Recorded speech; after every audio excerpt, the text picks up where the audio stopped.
Director General of UNESCO, Zirina Bokova, Mayor of the City of Bilbao, Mr. Inaki Azcuna, members of the international jury, excellencies, ladies and gentlemen, friends, good evening. It gives me great pleasure to address you from my native South Africa and to accept the UNESCO Bilbao Prize for the promotion of a culture of human rights. I regret very deeply not being able to join you in person for this wonderful celebration of our big UNESCO family. I'm particularly honored to be recognized by UNESCO and the city of Bilbao in the year of the 60th anniversary of the Universal Declaration of Human Rights. Thank you. UNESCO was established with the most noble conviction that peace must be founded upon the intellectual and moral solidarity of humankind. It is important to construct the defenses for peace in the minds of all people to prevent suspicion and conflict. We need to educate each other and ourselves about the links between cultural diversity, justice, and liberty. A culture of human rights is a culture of God.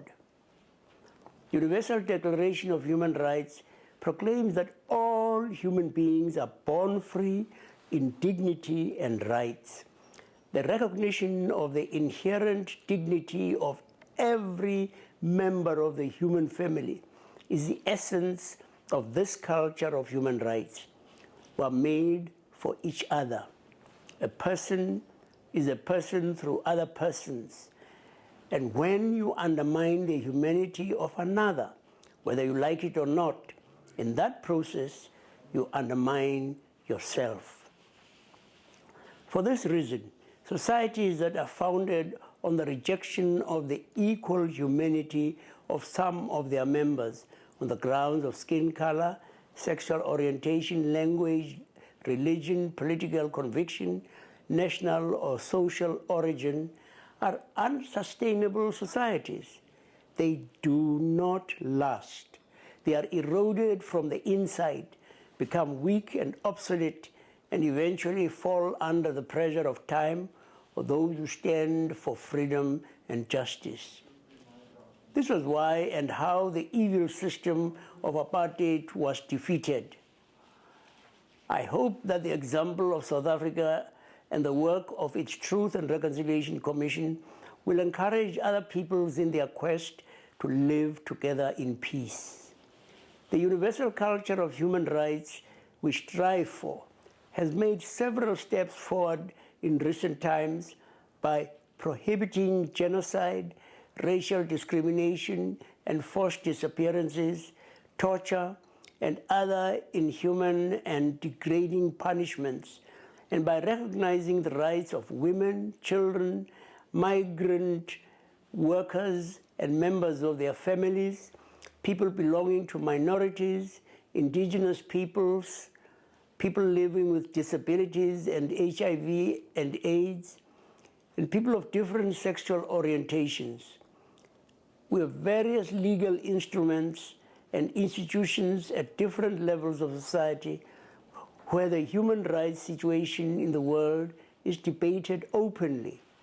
However, though the culture of human rights was proclaimed as a common standard of achievement for all people and nations 64 years ago, the principle is still far from being universally accepted. Every day that we fail to eradicate poverty and hunger, that we refuse to listen to the voices of victims of human rights violations, that we are unable to guarantee the security of human rights defenders and mass media workers, that we fail to stop the exploitation of children and women, that we close our eyes to the corruption of democratic institutions and do little to mitigate global climate change or care about nature, that we permit unjust laws to menace sexual minorities, our culture of human rights is eroded. I wish to acknowledge the important role that UNESCO plays in mobilizing the international community to meet major challenges, particularly in relation to economic and social rights, but also with regard to the fundamental right to education. I am proud to be a member of the steering committee of the Education First initiative led by UNESCO, which places particular emphasis on empowering the marginalized and excluded. I support wholeheartedly UNESCO's initiative to give a voice to all girls who dream of their future, girls who have the same dreams as those cherished by a wonderful teenager from Pakistan, Malala Yousafzai, who has campaigned for girls' rights to education.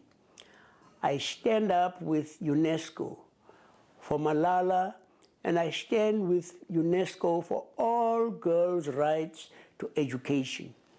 We should spare no energy and patience and make our voices heard in order to convince decision makers around the world that their societies stand only to gain if every girl is able to go to school and if child marriages are prohibited.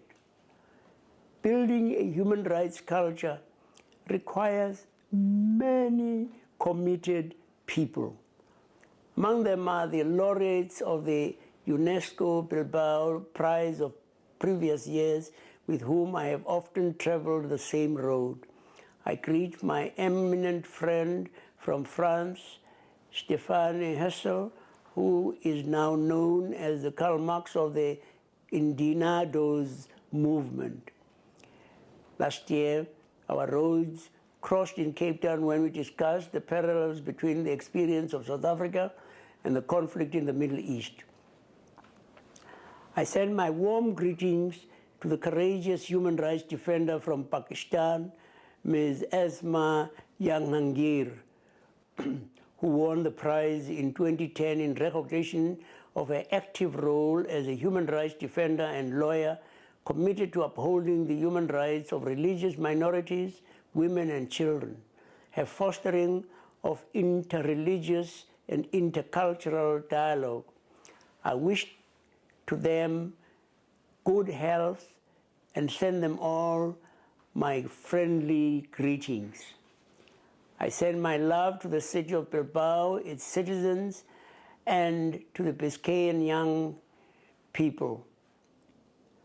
I pray that the tree of Guernica, the historical and sacred oak tree that has become a symbol of dialogue, democracy, unity, freedom, and peace, representing the natural cultural heritage of the Basque people as a whole, may spread its blessed branches over all humanity. God bless you.